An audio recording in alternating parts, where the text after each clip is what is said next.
ahora a invitar al escenario a nuestro penúltimo speaker. Él es Nicolás Rebolledo. Es diseñador estratégico y de servicios. Su práctica académica y profesional se refiere al desarrollo e implementación de procesos de innovación de servicios basados en el diseño. Un aplauso para él.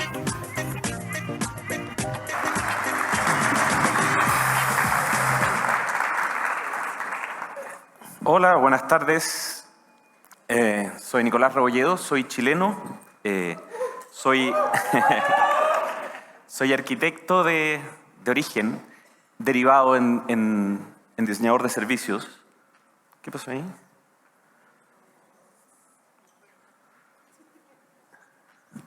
Ahí está. El título de esta charla, pensando en el título de la conferencia, que era Convergencia, tiene que ver con explicar un poco el trabajo que he estado haciendo en hacer converger el mundo del diseño, entendido en una perspectiva bastante amplia, con el mundo de las políticas públicas. Y cuál es el impacto que el diseño como epistemología tiene o puede tener en la forma en la cual diseñamos políticas, implementamos y diseñamos gobiernos.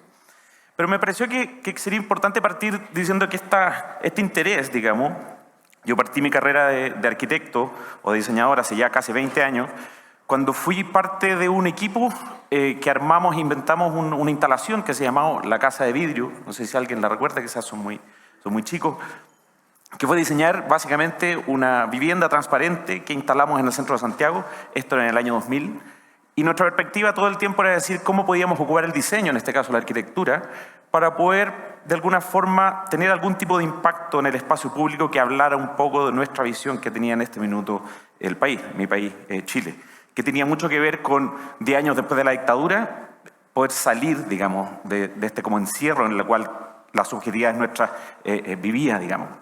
Entonces partimos haciendo eso y fue para mí muy interesante porque fue la primera vez que hicimos un proyecto de impacto donde hubo que comunicarse con mucha gente, y en esa época yo siendo arquitecto me tocó encargarme de la comunicación y eso, y empecé con el mundo de las páginas web, por decirlo así. Me encargaron hacer la página web de la Casa de Vidrio y ahí me metí al mundo de la interacción.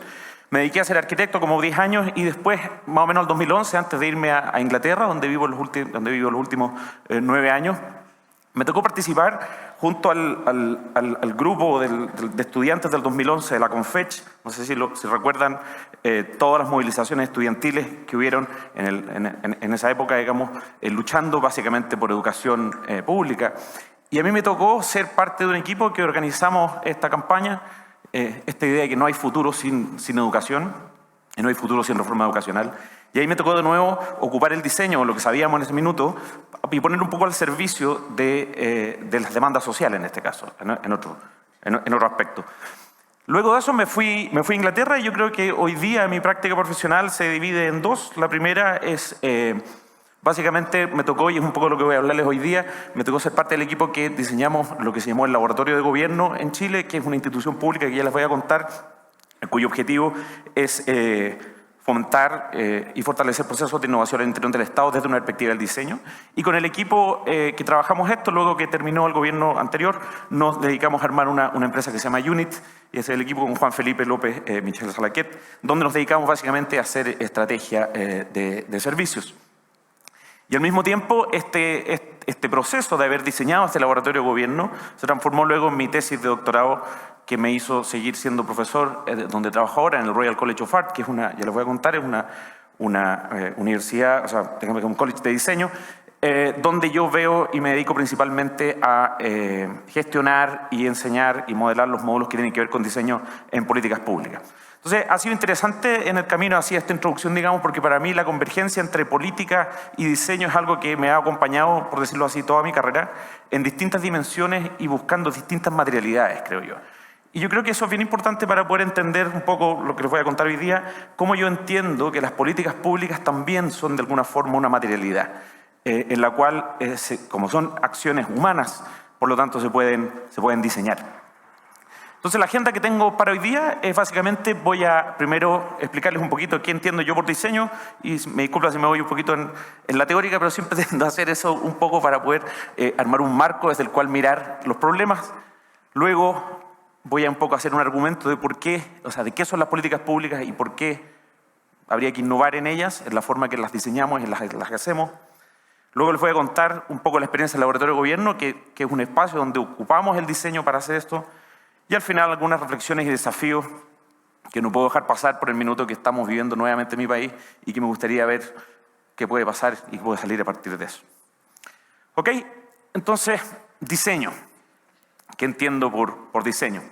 Creo que es importante establecer de que donde me he educado en el diseño en el último tiempo, que es en el Royal College of Art, donde trabajo, es una universidad que tiene 180 años, que se creó en la primera revolución industrial, básicamente por un interés que tenían, en este caso los ingleses, de poder juntar o entender cómo el arte como forma de crear, más que bellas artes, cuál es el impacto que el arte podía tener para sacarle provecho a los prodigios de la ciencia y de la industria, digamos. Y así surge esta escuela 180 años atrás. Y interesantemente hoy día el RCA, que ha estado ya por estos rankings que hacen los gringos, somos el últimos 5 años la número 1 escuela de diseño del mundo. Y yo creo que mucho de eso tiene que ver porque la universidad o el foco que tiene en diseño está tratando de ahora hacerse cargo de cuáles son los desafíos de esta cuarta revolución industrial, donde el elemento de ciencia, los proyectos de la industria y también la noción de arte y cultura han cambiado. Y creo que la forma de poder articularlos para poder efectivamente hacer una contribución a este campo es algo que está en el corazón de nuestra agenda. Lo que hacemos básicamente es que desde productos que atacan este problema, este es un producto del año 2017 que se llama Petit Plis, que es básicamente atacando el problema del gasto en basura, digamos, y el gasto energético de la industria de la moda. Estos tipos armaron una vestimenta para niños que en el fondo crece durante 5 años, reduciendo radicalmente el impacto que pueda tener. Entonces un proyecto como tecnológico, por decirlo así, también estético, en el ámbito de la moda, pero que ataca un problema principal.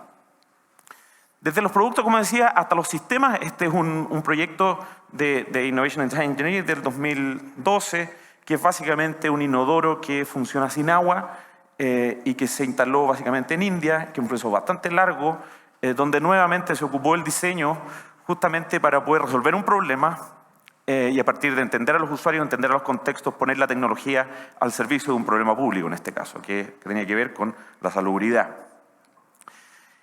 Y este es un proyecto que hicimos en mi departamento que tiene que ver con, que se llama In-House Records, y que también es parte de la Escuela de Diseño, que es un servicio público. En este caso, In-House Records, y esto es lo que más se toca con lo que voy a hablar hoy día, es un sello discográfico que se hizo al interior de una prisión con el partnership del Ministerio de Justicia y de Fender y de Universal, básicamente como un dispositivo, un servicio público que permitiera que los propios internos, al ellos ser los músicos, los gestores y los grabadores, digamos, de este sello discográfico, pudiesen encontrar nuevas rutas de empleabilidad por un lado, pero también de sentido en sus propias vidas al interior de la prisión, reduciendo radicalmente el reoffending y la violencia en el interior de la cárcel. Es importante decir que este proyecto está hoy día instalado en 13 prisiones en el Reino Unido, que un proyecto salió de un estudiante de último año y que tuvo un impacto importante. Hago este preámbulo para decir qué tienen en común estos 3 tipos de proyectos, digamos, donde las materialidades son radicalmente distintas.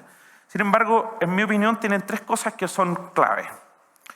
La primera es que entendemos que el diseño, la acción humana que está, la acción creativa humana que está detrás de hacer estos productos, estos sistemas o estos servicios públicos, tiene que ver con una idea de que el diseño tiene una capacidad transformadora. Y esta es una cita que se ocupa harto, bien antigua, del 1969, de Herbert Simon, que dice que todos diseñamos, el problema no es un problema de los diseñadores, sino que todos diseñamos cuando trazamos procedimientos o medidas con el objetivo de transformar una situación actual o que observamos en una situación deseada. Es decir, el diseño no es un problema de los diseñadores, sino que es un problema de cómo nosotros nos enfrentamos a algo que vemos o que calificamos como un problema y hacemos un plan o emprendemos un proyecto para transformarlo. Y yo creo que los 3 proyectos tienen eso en común. Lo segundo es que justo en esta lógica como transformacional, digamos, uno podría decir que es un proyecto, uno traza algo hacia el futuro, que quiere cambiar algo. También lo hacemos, y yo creo que hay una dimensión que en esta conferencia me ha interesado harto ver, que es transversal, yo creo, a las presentaciones, esta idea como esta orientación al futuro que tiene el diseño, ¿no?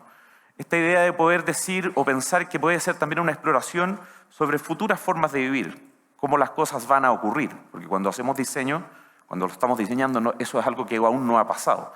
Y nosotros lo que definimos esta situación futura o deseable, en realidad, es en el fondo una exploración. Y de ahí viene el tema de la investigación, que hablaba la charla anterior, el prototipado, la idea de poder involucrarse con la cultura de las personas y entender cómo estas cosas podrían ser de otra forma. Y por último, que yo diría que es una dimensión como más, ya aterrizada más a lo que hacemos nosotros, como más una dimensión industrial. Digamos, el diseño se puede entender como creatividad con propósito. O sea, puede ser descrito como creatividad aplicada para un fin específico, con la idea de básicamente darle forma a las cosas. Tomando esto en consideración, yo creo que nosotros, o la perspectiva de diseño con la cual nos vamos a enfrentar a entender el tema de las políticas públicas, es que ponemos al centro el valor. Es decir, el diseño debiese ser un proceso, una actividad que articula distintas dimensiones con el objetivo de crear valor. Y esto yo creo que ya lo han visto, yo lo vi estas como diagramas en otras presentaciones, pero creo que vale la pena repetirlo. Valor que tiene que juntar lo deseable, o el mundo de las personas, con su cultura, su vida, sus conductas, digamos, qué es lo que es necesario y qué es lo que alguien desea, con lo que es factible, con las tecnologías disponibles y con lo que podría ser viable, que tiene que ver con el mundo de las organizaciones. ¿Cómo podemos hacer que esto ocurra? Lo que es interesante es que hoy día, donde yo trabajo, por lo menos en el mundo en que me muevo, yo creo que hay una pregunta sobre el valor, pensando en esta nueva revolución industrial, digamos, ¿qué es lo valioso? Digamos? ¿Quién define, yendo a la cita de Herbert Simon, qué es una situación preferida, digamos? ¿Quién define eso? ¿Qué es lo que queremos? ¿Para dónde vamos? Yo creo que ahí hay una agenda que nosotros estamos muy involucrados y que tiene que ver que, partiendo del mundo de las personas, cuáles son los nuevos desafíos, necesidades y deseos que están directamente relacionados con los cambios socioculturales que estamos viviendo, digamos. Envejecimiento, cambio climático, desigualdad, son problemas públicos en los cuales estamos todos involucrados y que configuran o se constituyen como los nuevos desafíos y necesidades. Y la pregunta es cómo podemos nosotros ocupar nuevas posibilidades, las nuevas posibilidades que nos otorga la tecnología, que en este caso que tienen que ver con la cuarta revolución industrial, digamos la realidad virtual, el Big Data, la inteligencia artificial. Vi una conferencia acá también que te hablaba de eso. ¿Cómo ocupamos estas nuevas tecnologías como una manera que nos permitiría eventualmente abordar o poder tener una perspectiva, digamos, sobre estas nuevas necesidades y desafíos? Y al mismo tiempo, ¿cómo hacemos esto pensando o considerando que esto puede ser viable? Pensando en las nuevas lógicas de valor. Y aquí no me voy a detener mucho en eso, pero que tiene que ver con las economías de plataforma o lo que se llama la service economy, que yo creo que está en el corazón del crecimiento, por decirlo así, del sector en el cual nuestra comunidad trabaja, digamos, que tiene que ver con juntar, por decirlo así, plataformas digitales con lógicas económicas y lógicas organizacionales. Y yo creo que nosotros estamos todos trabajando en ese ámbito. Esto es un poco lo que inspira el lugar, y disculpen lo largo quizás como de esta primera introducción, pero creo que es importante establecer desde dónde miramos el diseño. Y eso es lo que en el RCA juntamos como tres dimensiones, digamos. Esta idea de buscar nuevo conocimiento sobre la cultura y la conducta de las personas, con nuevas formas de crear valor asociado a una escuela de negocios y con las nuevas tecnologías digitales o las posibilidades digitales, y es nuestra alianza que tenemos con Imperial Computing. En el departamento entonces nosotros ocupamos este framework, el que les decía, digamos, de juntar los problemas públicos con las nuevas tecnologías y con las nuevas formas o modelos de negocio, y tenemos dos áreas, una que tiene que ver con innovación en servicios y otra que tiene que ver con innovación en políticas, y que es la que básicamente dirijo yo. En esa perspectiva, cuando pensamos en políticas públicas, bajo esta perspectiva de nuevo, pensando en cuáles son los problemas, cuáles son las tecnologías y cuáles son los modelos de creación de valor que nos podrían a nosotros permitir atacar este tema, nos preguntamos por qué hay que innovar en la forma de hacer políticas públicas. Y yo creo que para poder empezar eso voy a de nuevo explicar un poquito a qué me refiero con políticas públicas. Una política pública básicamente se entiende como una amplia declaración, cuando un gobierno define que va a hacer una política pública, como una amplia declaración de propósito y un proceso para abordar una problemática particular, digamos. ¿Se acuerdan? De nuevo, pensando en este mundo de cuáles son las problemáticas nuevas, los gobiernos se enfrentan a esas problemáticas nuevas y cuando hacen una declaración de que van a hacer algo y un proceso para implementarlo, eso es lo que se define como una política pública, que luego se implementa a través de instrumentos públicos, que son en este caso pueden ser reguladores, leyes, regulaciones, económicos, pueden ser impuestos, pueden ser subsidios, pueden ser gastos, investigación, educación, pero también servicios públicos o reformas institucionales. Me parece que esto es bien interesante porque quiere decir que todo el mundo nosotros que habitamos de las políticas públicas vienen, parecido al diseño, digamos, de un propósito y de un proceso, que busca resolver un problema. Por decirlo, uno podría estirar el chicle y decir, también una política pública busca cambiar una situación existente en una situación deseada. Y a partir de eso, y de generar ese proceso, hacer un cambio. Desde un punto de vista de un proceso, la política pública tiene como dos procesos que son como consecutivos, digamos, en el mundo ideal de las políticas adaptativas. Uno que tiene que ver con el diseño de la política pública, cómo se diseña lo que se va a hacer. Y si se fijan, se parece bastante las etapas, digamos, a lo que también hacemos en diseño, digamos. Entender el problema, establecer un objetivo y diseñar un instrumento o diseñar algo que va a resolver ese problema. Entonces hay un proceso de entendimiento del problema y de diseñar el mejor instrumento para atacarlo. No sé si están familiarizados con la idea del Double Diamond, pero se parece bastante, creo yo. Y que luego se desarrolla un sistema de entrega para poder implementar esa política, digamos, no sé, una reforma educacional, o digamos, no sé, un sistema de transporte público, o digamos, no sé, la nueva ley para prohibir fumar en lugares públicos. Lo mismo, hay un problema, hay un objetivo y se diseña un instrumento. En este caso es una ley, probablemente que va a tener que ver también con una campaña de educación. No sé, eso también podría ser algo que está asociado a eso. Y esta política se implementa, donde se capacita a los funcionarios públicos, llegan las operaciones, se monitorea y idealmente se aprende, digamos, lo que podría ser el feedback loop de nuevo al espacio del diseño. Este modelo viene no desde el diseño, sino que este modelo viene de las escuelas de políticas públicas, digamos. O sea, los que hacen políticas públicas piensan de esta forma. Y eso me parece interesante porque establece un modelo que es bastante parecido al modelo en lo cual nosotros diseñamos. Ahora, ¿cuál es el problema? Pensando de por qué debiésemos diseñar. El problema es que estas dos dimensiones entre lo que se diseña y lo que se hace están absolutamente disociados. Y eso, en la investigación que nosotros estamos haciendo, es algo que es transversal a los gobiernos. Hay como, por decirlo así, un abismo entre el mundo de los que están diseñando las políticas con el mundo de los que están implementando las políticas. Y así siempre me gusta mostrar este video en el fondo, que uno a veces piensa que la gente en el gobierno está haciendo algo mandatado para hacer alguna cosa y lo que pasa realmente en realidad es algo que es totalmente distinto. Yo creo que todos nosotros latinoamericanos hemos experimentado esto en muchos de los servicios públicos en los cuales nosotros nos hemos debido enfrentar, ¿no? Y eso pasa no solo en el Estado, sino que pasa en las grandes organizaciones, ¿no? Es muy difícil efectivamente poder conciliar burocracias que estén al servicio efectivamente de resolver algún tipo de problema. En la investigación que yo estaba haciendo, Matthew Taylor, él fue asesor del primer ministro británico, y por eso pongo la cita. Él dice, su argumento es que dice que esta desconexión pasa porque, y aquí lo traduje, dice, porque el gobierno central es básicamente una casa editorial, donde las personas están principalmente escribiendo contratos, leyes, artículos, regulaciones, instructivos, en fin, mientras que los diseñadores, la innovación involucra, y hemos visto en esta conferencia todo eso, hacer las cosas, testearlas con las personas, mientras que para muchos funcionarios públicos significa escribir cosas y vendérselas a alguien. O sea, que uno tenga que seguir un instructivo o seguir una ley. Por lo tanto, esa desconexión, digamos, uno podría pensar que radica en un problema como cómo nosotros entendemos o cómo conocemos el mundo, ¿no? Cómo actuamos los diseñadores y cómo actúan las personas, en verdad, y cómo actúan los funcionarios. Y dice este diagrama que tiene que ver que principalmente uno podría pensar de que las políticas públicas están en el mundo de las palabras y los datos. Todo lo que los gobiernos funcionan, esta casa editorial funciona con la ciencia, funciona de nuevo, vuelvo a decir, con el tema de escribir, con el tema de observar, de hacer encuestas, en fin.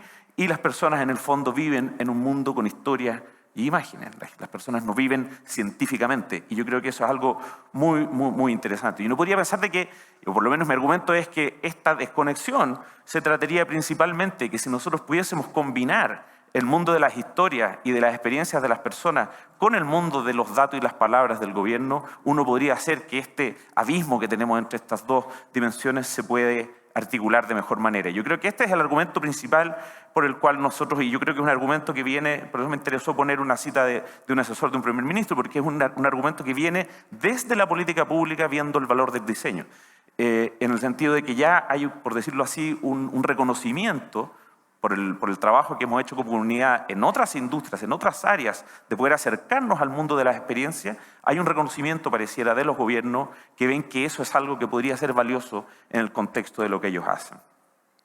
Pero no solamente la buena voluntad, ¿no? O sea, ¿por qué? Y la pregunta es, ¿por qué es necesaria esta articulación? Y yo creo que hay un argumento muy fuerte que uno podría decir por qué los gobiernos tienen que meterse o entender la vida de las personas. Yo creo que lo primero es por una crisis de confianza en las instituciones públicas que no es solo de Chile, sino que es generalizada. Hoy día en Chile estamos sorprendidos con estas marchas, pero en el 2011 las marchas eran más o menos iguales, digamos. Y uno ve lo que está pasando en Europa, lo que está pasando en el Líbano, lo que pasó en la primavera árabe también, lo que está pasando alrededor del mundo, lo que está pasando en Estados Unidos. Y quiere decir de que hoy día la gente ya no confía en el sector público. Y no confía en el sector público por muchas razones, hay una desconexión. Por lo tanto, hay un mandato, por decirlo así, en términos del desafío a innovar, hay un mandato que tiene que ver que hay que reconfigurar esta relación entre el Estado y la ciudadanía, poniendo a las personas al centro de los procesos y las soluciones. Y yo creo que si se fijan en este lenguaje, es un lenguaje bien parecido al que hemos escuchado en esta conferencia respecto de las personas y el negocio, ¿no? Pero lo que pasa es que los gobiernos están absolutamente obligados porque ellos son los que no solamente que son la mitad de la economía, digamos, el gasto público no es solamente la mitad de la economía, sino que las políticas públicas influyen en todo el resto de la economía. Por lo tanto, es un imperativo de cambiar un poco cómo se hacen las cosas. La segunda, que yo creo que es una dimensión más económica, que vamos a estar viviendo ciclos de crisis económica y hay una mayor expectativa ciudadana, o sea, hay menos plata y más expectativa, y eso lo que pasa es que hay que hacer más y mejor con menos, aumentando la productividad y la eficiencia de los servicios públicos. Y aquí creo que de nuevo hay un mandato que es bastante parecido de nuevo en el mundo de los negocios, que nosotros si es que consideramos a los usuarios como los principales actores dentro de los servicios públicos, uno podría argumentar que hay un aumento de la productividad y la eficiencia. Y lo tercero, estos son más temas, pero estos son los terceros, esto se lo vi a la charla que vi, no sé, el lunes creo, o sea, perdón, el jueves, que esta idea de los problemas públicos complejos. Hoy día los problemas como la emergencia climática o los problemas de la agricultura o los problemas de la educación son problemas muy complejos que tienen causas interconectadas y se requiere manejar estos problemas con enfoques sistémicos integrales, mejorando la efectividad de este sector para enfrentar los problemas. Se requiere una nueva forma de pensar, por decirlo así. ¿Cómo puede ayudar el diseño en esto? Yo creo que lo primero es que el diseño, si uno piensa que las políticas, como decía antes, se diseñan, van desde las políticas, las propuestas, a los procesos y después las cosas se implementan, digamos, desde las intenciones hasta la implementación, el diseño con su capacidad de prototipar y de encontrarse con las personas podría eventualmente desde la práctica, a partir de entender a las personas y sus contextos, informar el desarrollo de mejores servicios. Por decirlo así, la práctica del diseño y nuestro encuentro con las personas permitiría informar eso. ¿A partir de qué? Lo primero yo creo que cambiando una orientación desde un foco en las cosas, por ejemplo, si es que uno se enfrenta a hacer una política pública de salud, cambiar el foco entre que la política pública de salud tiene que estar basada en hacer un hospital, por decirlo así, cómo nosotros podemos empezar a pensar de que el foco de la política pública es un paciente o una persona.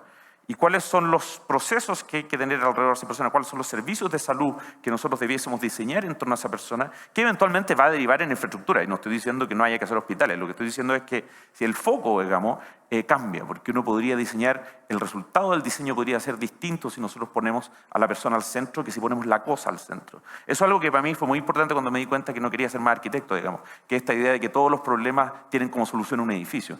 Y yo creo que hay un tema ahí, creo que sobre todo en la emergencia de disciplina del diseño de interacción y diseño de servicio, yo creo que tenemos esa ventaja.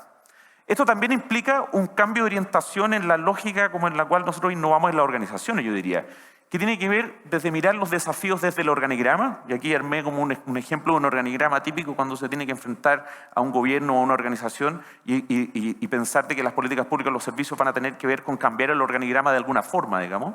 Y cómo nos cambiamos la orientación desde ahí hacia la orientación de nuevo desde las personas. Y cuáles son los servicios, las tecnologías, las interfaces, las experiencias, las interfaces, las tecnologías que tenemos que poner al servicio y después de eso ver qué organización es la organización que tenemos que poner o inventar para que pueda hacer delivery de efectivamente el servicio que hemos diseñado. Entonces hay un cambio de orientación. Y ese cambio de orientación es bien duro, digamos, pero creo que es fundamental. Quizás todos estos temas que estoy diciendo que son del mundo de las políticas públicas son muy atingentes también al mundo de la empresa, al mundo de las grandes organizaciones. Luego, entender a las personas en su contexto y diseñar para personas reales, no necesariamente para segmentos o para arquetipos. Yo no estoy diciendo que las encuestas sean malas, pero creo que el input que nosotros podemos tener en el espacio de las políticas públicas es traer las historias verdaderas de las personas Y esto ya lo voy a repetir porque ustedes ya lo saben de más, usando métodos y técnicas empáticas, que hemos visto en esa conferencia harto de eso, sobre todo la anterior, que se hablaba de investigación. Me gustó mucho esta cita de que cada persona es un mundo. ¿Cómo nosotros podemos traer ese mundo de las personas efectivamente y ponerlas al servicio de crear mejores políticas? Yo creo, combinado con eso. Diseñando en el contexto de historias humanas, también esto son cosas que ustedes hacen. Este es un proyecto que hice yo en salud, que tenía que ver con cómo meterse efectivamente a diseñar con las personas y desde las experiencias, desde ahí pensar en el organigrama y en la tecnología. Y co-creando con usuarios y actores en distintos niveles de la organización. Este es un proyecto también hice en salud, considerando que los usuarios en este caso no son solo los consumidores finales, sino que son los ciudadanos, y considerar a los ciudadanos como agentes de cambio, que son parte del proceso de creación, considerar a los funcionarios públicos como los actores fundamentales para los procesos y experiencias, e involucrar a los directivos. La que está allá es la ministra de Salud en este caso, en un mismo proyecto, cómo uno ocupa las mismas herramientas, digamos, del diseño y puede combinar distintos usuarios. Y a través, yo diría, de ciclos iterativos de creación de conocimiento y confianza. Yo creo que aquí hay un tema bien interesante que tiene que ver con cómo un proceso de diseño, bajo la perspectiva de un proceso de co-creación, que parte de un desafío y termina en una solución, que un poco las mismas cosas que hacemos en otros proyectos, junto con ir creando conocimiento y mejorando lo que entendemos que va a ser el proyecto, a partir de investigar, prototipar e ir sofisticando el servicio que vamos a crear. Al mismo tiempo vamos construyendo confianza con los distintos actores para tener, por decirlo así, ownership o participación dentro de lo que será este servicio en el futuro. Todos estos principios que hemos estado ocupando como en distintos proyectos, yo creo que voy a mostrar acá cómo los ocupamos para hacer el caso del laboratorio de gobierno, en los 15 minutos que me quedan. El laboratorio de gobierno surge en el año 2014 luego de una serie de lo que se llamó los 25 años de modernización de Chile, digamos, distintos procesos de ir armando servicios públicos. Sin embargo, lo que fue particular, y como les ponía al principio, estas marchas del 2011, que duraron como más o menos 2 o 3 años, el gobierno que venía también se enfrentó con esto en la calle, básicamente. O sea, si bien había todo un proceso de poder seguir avanzando, que los gobiernos tenían que ir mejorando progresivamente, lo que pasó en el 2014 es que el gobierno de Bachelet, en este caso, se enfrentó con una presión social parecida a la que vemos hoy día, una presión social fuerte por hacer cambio, que yo creo que más o menos coincide con estos 3 elementos que decía: la falta de confianza, el aumento de la eficiencia y los problemas que eran insolubles. Y en ese contexto, el gobierno en ese minuto básicamente hizo 2 tipos de medidas. Unas medidas estructurales que tenían que ver con una nueva constitución, reforma educacional, reforma tributaria, grandes medidas estructurales, por decirlo así, de cambio para adaptar a Chile en otro proceso. Y puse esto porque son las mismas cosas que se están viendo hoy día, digamos.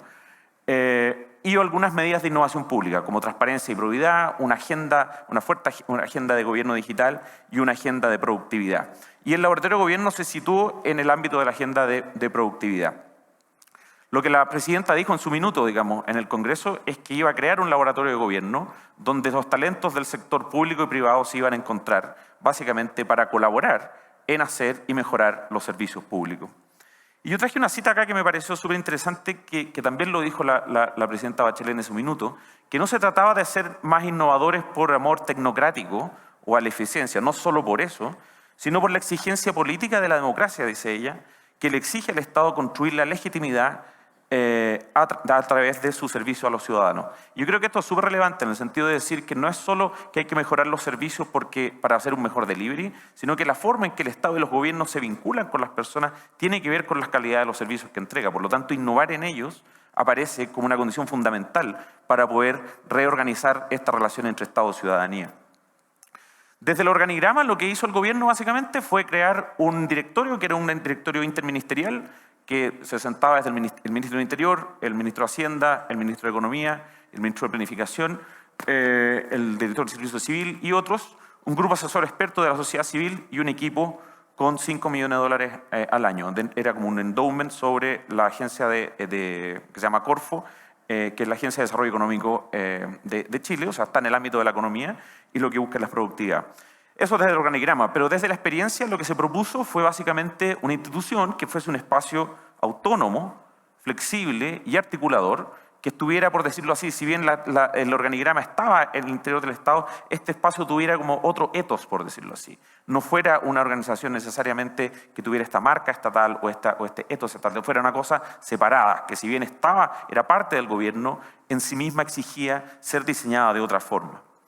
La lógica básicamente es que el mandato era innovar y mejorar los servicios y este espacio, este laboratorio, era el espacio para juntar a ciudadanos, funcionarios y instituciones. Y ahora les voy a mostrar un pequeño video que hicimos en el 2014, un poco para explicar cuál era la misión que teníamos. El mundo está cambiando, Chile está cambiando, nuestros problemas han cambiado. Y la forma en la que el Estado afronta estos nuevos desafíos públicos debe cambiar con ellos, trazando nuevos caminos para llegar a nuevas soluciones, cambiando la perspectiva hacia todos nuestros ciudadanos. Por eso nace el Laboratorio de Gobierno, un espacio abierto a la innovación que invita a todos a pensar distinto, enfocando y descubriendo los problemas que más nos importan, facilitando el encuentro de personas, funcionarios públicos y usuarios, emprendedores y universitarios, vecinos y empresarios, conectando voces y puntos de vista para juntos crear nuevas ideas. Imaginando, diseñando y desarrollando soluciones e invirtiendo en ellas para que no solo funcionen, sino para que marquen la diferencia, haciendo nuestra vida un poco mejor. Laboratorio de Gobierno, creando juntos nuevos servicios públicos. Ese fue el video que hicimos un poco para convencer al principio de toda esta cosa más teórica, digamos, cómo podíamos meternos efectivamente. Si se fijan, es una entidad gubernamental, pero que ocupa un lenguaje totalmente distinto para poder atraer a distintos actores del sector. Nuestra lógica básicamente tuvo 3 objetivos. La primera era innovar o tener programas que innovaran para transformar la máquina del gobierno, es decir, programas que atacaran a la burocracia, para poder, en el fondo, cuando hablo del organigrama me refiero a eso, qué tipo de programas podemos tener para hacer mejor la acción del Estado hacia adentro, qué tipo de programas podemos tener para mejorar los servicios que el gobierno entrega a la gente, por decirlo así, la interfaz, aquello que hace un delivery, y ahí podríamos decir que estos son como servicios centrados a las personas. Pero yo creo que lo más relevante fue el objetivo de activar un ecosistema de innovación pública como alrededor, adentro y afuera del Estado, en torno a estos servicios. Y yo creo que eso fue súper importante, que es decir, cómo podemos ocupar diseño para abrir el Estado a otros actores. Y la estrategia fue fortalecer un ecosistema de co-creación de valor público. Lo que se ve ahí son, bueno, ahí les voy a ir mostrando ahora como distintos tipos de actores que estaban metidos. Nuestra lógica, y esto es lo que yo me siento más como orgulloso de cómo lo pensamos, digamos, yo creo, que fue decir, la base de la estrategia va a ser primero conectar y movilizar personas con el objetivo de construir capital social y confianza. Si se fijan, lo que les decía antes del proceso de diseño, que uno diseña con las personas y junto con encontrar una solución, uno va trabajando junto y al mismo tiempo se va conociendo y va generando confianza, ese capital es el capital principal que nosotros teníamos que poder construir, por decirlo así, sobre todo en un gobierno que venía de una crisis que era percibido como un gobierno antiempresario, por ejemplo, que teníamos muchos problemas que teníamos que resolver desde el punto de vista de la confianza. Por lo tanto, ese fue lo primero y les voy a contar un poquito cómo lo hicimos. Lo segundo es que si nosotros lográbamos tener capital social, es decir, gente que se conocía y que ya confiaba una con otra, ¿cómo podemos entrenar a esas personas, a ese grupo de personas en metodologías de trabajo, que en este caso tenían que ver con diseño, para mejorar la capacidad de colaborar? Y luego, gente que confía en sí misma, con capacidad para colaborar, podemos ahora meterla en proyectos de diseño, digamos, a partir de explorar y solucionar problemas públicos, alcanzando, por decirlo así, la capacidad de innovar. Es decir, cómo un conjunto de personas, digamos, podía junta, efectivamente, enfrentarse a los desafíos públicos. Lo hicimos básicamente guiado por 5 principios, son los principios del diseño, foco en las personas, un enfoque sistémico, harto foco en la co-creación, en la experimentación y en la experiencia. Y lo hicimos a partir de implementar distintos programas. Lo primero, que tuvo que ver bastante con la idea entre conectar y movilizar y entrenar, la red de innovadores públicos, un movimiento de servidores públicos de todo el país en donde se comparten y visibilizan experiencias de innovación en el Estado. Yo creo que ahora ya no sé, esto ha crecido mucho, pero en este minuto lo que principalmente buscamos, por decirlo así, fue darle como otro estatus al funcionario público, en el sentido de decir que los funcionarios públicos, esta idea que tenía Taylor, digamos, de que eran gente que en una casa editorial, por decirlo así, cómo hacíamos un movimiento de agentes, actores al interior del Estado que pudieran colaborar juntos en nuevos servicios. Luego lo que hicimos es que desarrollamos un programa de capacitación, un programa de entrenamiento en instituciones públicas donde se desarrollan capacidades y que está principalmente basado en lógicas del diseño centrado en las personas. O sea, son básicamente un programa, y esto está todo en internet, lo pueden revisar, pero es un programa que se basa en un proceso de diseño básicamente y que los funcionarios públicos entran a este programa con un problema y este problema lo desarrollan a partir de esta capacitación. Entrenando a casi 237 personas durante estos 3 años y instalando capacidades en distintas instituciones del Estado. Y por último, espacios de proyectos concretos, un área de proyectos donde co-creamos soluciones concretas de alto impacto. En este caso, este es el caso que se rediseñó la nueva cuenta de la electricidad que se implementó en todo Chile, de la luz y el gas, y que fue un proceso participativo de diseño, en este caso diseño e información. Este es el ministro de Energía, donde esto se lanzó y se convirtió en el estándar, en el nuevo estándar de la cuenta de electricidad en Chile, y que luego a partir de todo el proceso que se había hecho con el Ministerio de Energía, empezamos a armar los concursos de innovación abierta, que conecta y moviliza a ciudadanos para buscar soluciones a desafíos públicos. Que esto que se llamó Impacta, Impacta hicimos uno en salud, uno en energía y uno en turismo.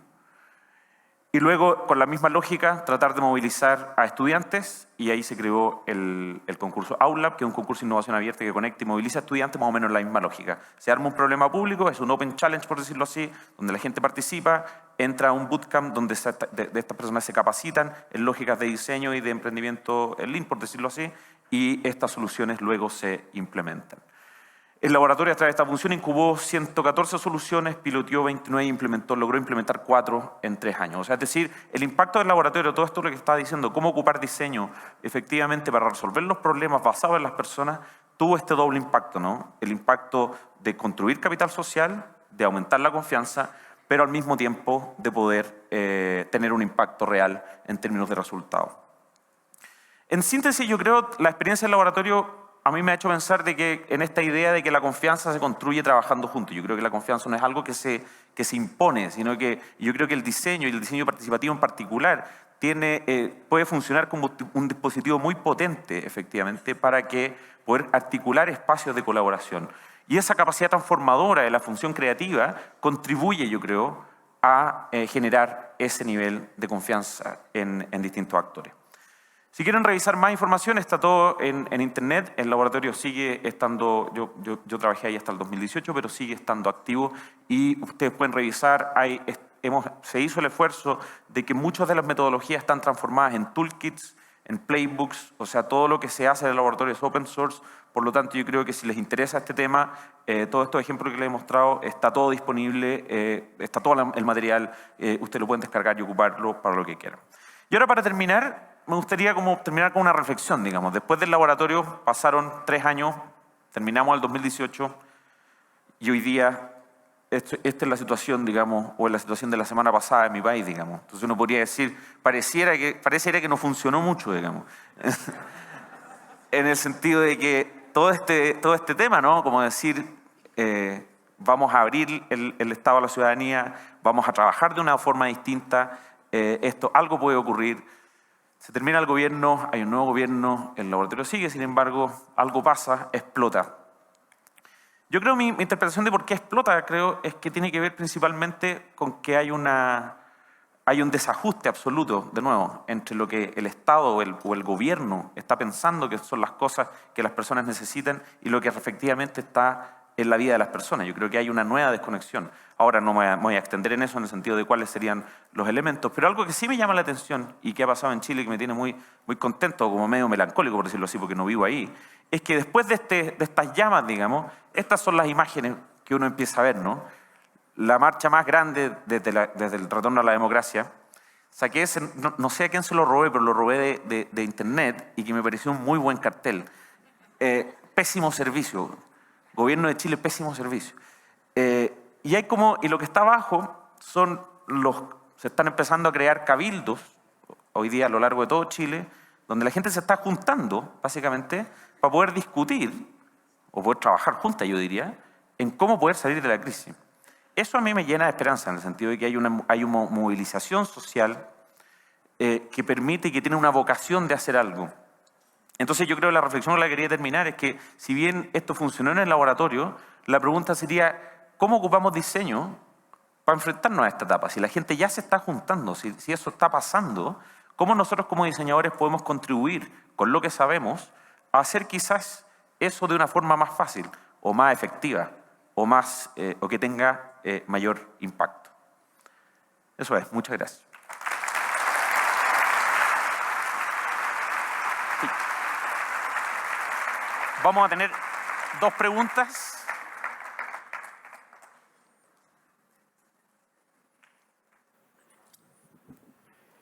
Hola, Nicolás, por acá.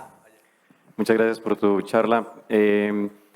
Pensando un poquito en la reflexión que haces al final, como yo lo veo es el hecho de que estamos resolviendo problemas que vienen desde hace mucho tiempo acumulados, ¿cierto? Entonces, a veces lo que nosotros en diseño tenemos como el time to market, que es tan importante, y empezamos a crear soluciones que puedan implementarse en un periodo de tiempo más corto, más inmediato.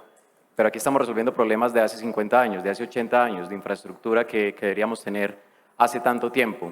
Entonces, por eso de pronto el descontento radica en que somos muy reactivos, o las soluciones que el gobierno implementa o las políticas públicas son muy reactivas del problema inmediato y tratan un poquito como de lavarse la cara frente a esa problemática inmediata, ¿sí? Pero dentro de 4 o 5 años va a acumularse un montón de problemas que van a estallar de esa manera.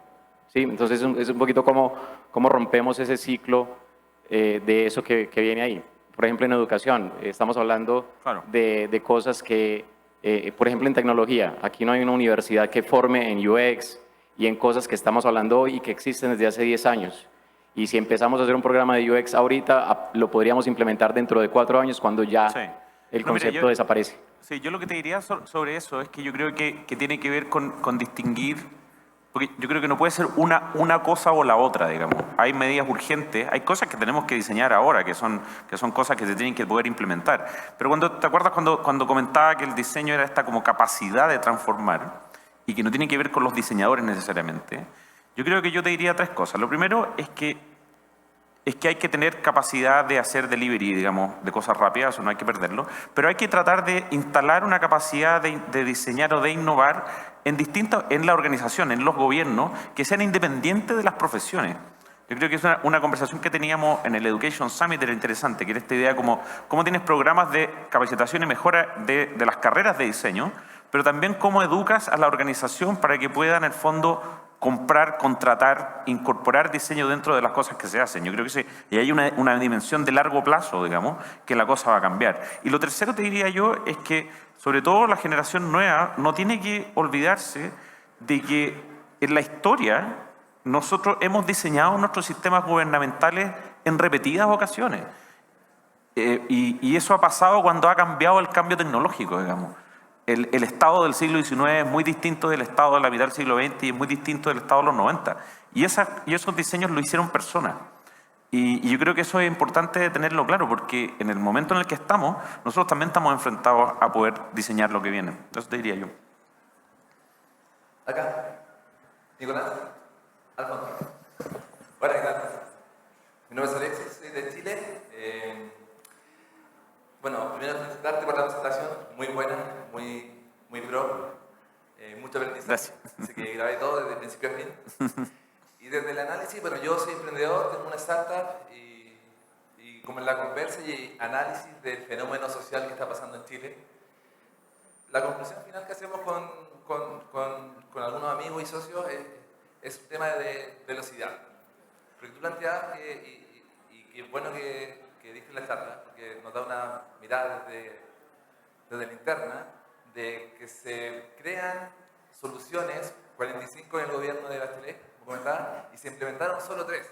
Entonces, desde mi análisis o reflexión, creo que el principal problema desde el Estado es, y que el mundo privado, a una menor escala obviamente, el mundo privado es muy ágil. Entonces, lanzar un producto o una solución hacia resolver una necesidad específica es mucho más rápido. ¿Y por qué pasa que en el Estado esto es muy lento? Y pareciera ser que principalmente el tema de la velocidad en que se desarrollan las soluciones y que se implementan y que el periodo de tiempo son 4 años y después se cambia de gobierno y todo se vuelve lento y pasa a otro gobierno. Yo creo que ahí, yo te diría que como en mí, y esto es una opinión o una observación, digamos, que como doble. La primera es que hay un problema institucional, digamos, de poder decir cómo tienes como políticas que son de Estado, que son independientes a los gobiernos, y eso es un problema institucional, que es un problema de diseño también, digamos, cómo se diseñan esas instituciones. Y estoy de acuerdo contigo, eso pasa por eso. Pero lo segundo, creo que hay que tener ojo ahí con el tema de la agilidad, porque la función del Estado es lo contrario, digamos. El Estado es rígido porque el Estado no toma riesgo, porque el Estado te tiene que dar seguridad, por decirlo así. Si el Estado estuviera tomando riesgos, si el Estado fuera una startup y se equivocara todo el rato de las cosas que hace, sería problemático, digamos. Entonces, yo lo que te diría es que sí, pero la pregunta lo planteo más como un desafío. ¿Cómo le introduces agilidad al Estado, pero al mismo tiempo teniendo claridad de los riesgos controlados? Y yo creo que por eso el tema de los laboratorios ha surgido de una forma bien interesante, porque lo que buscas es armar estos como espacios híbridos, donde efectivamente puedes equivocarte, efectivamente puedes testear, pero cuando ya pasan al Estado central y son implementados, ya están suficientemente testeados. Porque imagínate prototipar una reforma educacional y te diste cuenta que no funcionó. Que bueno, que nos pasó eso en realidad, podríamos llamarla prototipado, pero ¿se entiende lo que digo? O sea, como que yo creo que hay un balance entre rigidez y agilidad. Eso. Bueno, muchas gracias.